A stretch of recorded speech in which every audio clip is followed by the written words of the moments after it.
she'll buy her records. Fine. She doesn't. I don't think she writes some of it, but sometimes I get upset because I like people to write their own.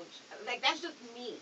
That's my opinion. That's me as a listener, consumer. I like for you to write your stuff. Yeah, I'll buy it so if the record's hot. I find it really but for hard me, as though to appreciate. if a record captures you. No, I mean I'll take it back. I still listen. I'll still listen. Yeah, like if it did something for you, I don't know how. But it's like me not liking Rihanna. I hate Rihanna as a person.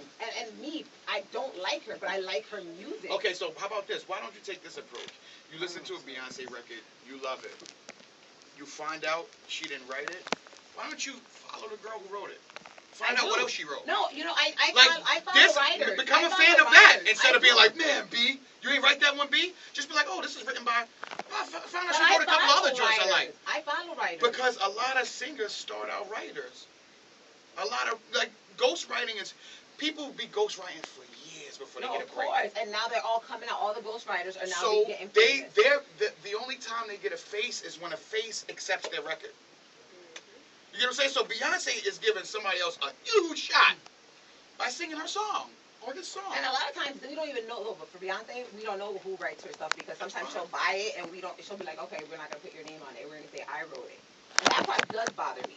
I like to know who the writers are. I respect whoever writes the shit. Well, that goes on with beats too. Like huge name producers buy beats from lower dudes all the time and cut them a nice check, which is more than what they had before they made the beat. And they say, and producer, I did it. But sometimes they don't get the credit, which is foul. As a person that is a good writer, do you find it more hesitant to accept a ghostwriting from someone else? Me personally, I'm not gonna be ghostwriting. Because you're already a good writer. You know what I'm saying? Like, and no, it's not that's the difference. Like, when you're not a good writer, then you're more open to accept that type of stuff. But when you know how to write, but I don't need that person to, I mean the actual technicality of writing. I will surround myself in the studio with music people, though.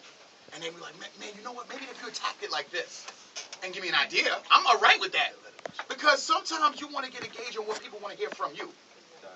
You get what I'm saying? So I've gotten ideas from Royce. Joe has been like, you know what, Quick? They call me Quick. You know what? I can hear you. Like, if you went at this, I'm fine with that. You're just not just going to pen it. I'm going to say it. I'm going to express myself. I express it. But I'll take ideas all day. You know what I'm saying? Like, hip-hop dudes do that. Some people send beats with hooks on them sometimes already. There's a chorus on it. You write into somebody else's vision. That's in some form being written for. You didn't see that record. You might take it out of here with what you talk about, but it came to you as a fill in the blank. Yeah. But that's a gift too, because corny niggas fill in the blank and it just stays in the studio. You know what I'm saying? Like, so it's music itself. Like, you only get that one face. You get Beyonce. There's a team. There is someone behind. People win with a team. I am just the face of Joell Ortiz. It's a lot of little instruments that work here and work there and work there. I just go out and body niggas when I rhyme. That's it. I rhyme. That's all I want to worry about. Get next to people and one-upping them the way I do it. Which is why y'all don't hear me with a lot of rappers, to be honest with you. They don't want that. It's sad to say they don't want that. Think about that. Think about like, yo. You don't want someone to outrhyme you on your Think about that. Like, yo, all right, cool. Like, yo, we could win a tournament if I bring this guy to this team. But son is nicer than me. But if we win the tournament, yeah, like he's getting MVP. He gets MVP now. Like we get it. Like everybody ain't built like that. To where it's just like I just want the championship. Some people want individual stats. You don't want to get next to somebody that might one up you. So there's a gift and a curse with being dope. Believe it or not, it's harder to get collaborations. But you don't need it. I damn sure don't need it. I don't need it. But I'd like to do records with some people that I know it probably won't be a possibility. Who would that be? Nah, I ain't putting that out there. Well, maybe we can make it happen. If I can't make it happen, you ain't making it happen. I got a plethora of ladies that can help you. I'm gonna tell you who can make it happen. The fans. So then put it out there. No. It'll happen organically. Like, believe me, like with this next project I'm about to drop. With this next project I'm about to drop, because I'm already. See, I could go to sleep well at night because I never compromise what I talk about and sacrifice my pen to try to catch hit records and stuff like that. And I am somebody that rappers are a fan of. not very many people can say that. Like, you know what I'm saying? Like, there's not, you know what I mean? Like, rappers listen to me. I'm good. I started out in front of the corner store in Cyphers. Now, my name comes up with elite, successful people in my business, and they have nothing but good things to say about me. I'm winning. I may not be Jay-Z and Eminem, but I don't work in Target. And I'm doing what I love.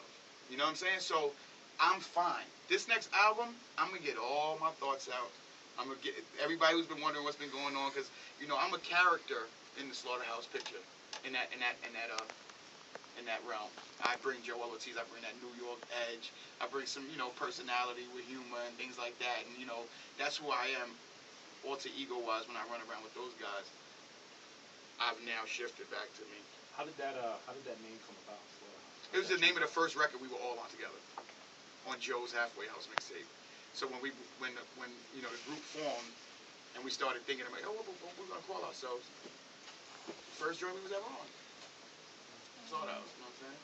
It sounds corny, but it's true. No, I said, oh. Nah, it was dope. I forgot what performance where y'all was at, that y'all came out in the suit with the pig mask. Yeah, we were in the early Slaughterhouse. We were bugging out. Like, I came out like a butcher, bloodied out. Like, we were just really in character. It was really, really the beginning. We were just feeling ourselves out. We didn't even know what we wanted to do, because it felt so dynamic. Like, Crooked Eye from the West Coast, Royce from the Midwest, me and Joe repping the East. It was just so much going on. We were just like, this is monstrous. So we went with that whole horror theme behind Slaughterhouse. But this album as well, the Slaughterhouse album, is crazy. It's really crazy. It's really, really crazy. Between your album and the Slaughterhouse album, is there just a strict track with you and Budden? Because I think when you was talking about being able to be on a record with someone else and not having to feel a certain way, that's the records that I hear that it's like competitive back and forth. You know what I'm saying? And like it's with the good Slaughterhouse or me and Joe? With you and Joe, as far as you and Joe having a record together, is there going to be any on the Slaughterhouse album or any on your own album? I don't. I like when both of y'all are together on the same track. A lot of people do. I've noticed that. But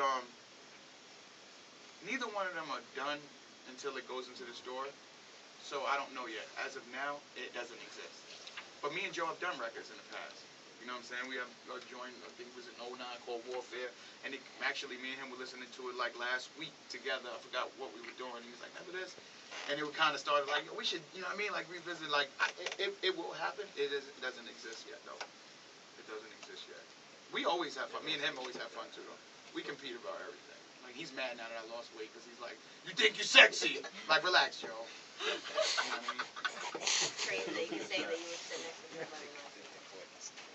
Why? He doesn't even retweet me and you would sit next to him. Are you on Twitter heavy? I tweet. And Instagram? Do you use I don't that like nowadays? Instagram. I don't like Instagram. I feel, you know, no knock to Instagram. I feel it's shallow. I don't know. I don't get a very good vibe off of Instagram. I feel like, you know, outside of like you laugh at a couple of posts and stuff like that, I think it's really judgmental. You know what I'm saying? I think people just checking it. You know, I don't like the energy on Instagram. Nah. But it's the same That's me though. That's me. Instagram gets a bad rap. Instagram definitely gets a bad rap. And let me tell you something. It's tough. It's tough on a relationship. That sure is. Instagram is the most perfect way to snitch yourself out.